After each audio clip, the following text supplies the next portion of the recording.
বড় বেঈমান।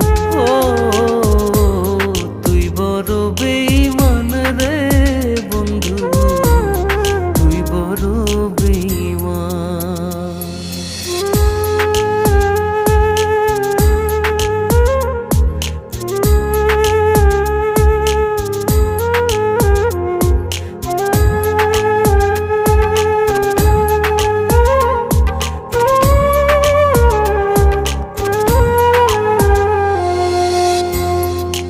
মাজারে যতন করে রেখেছিলাম তো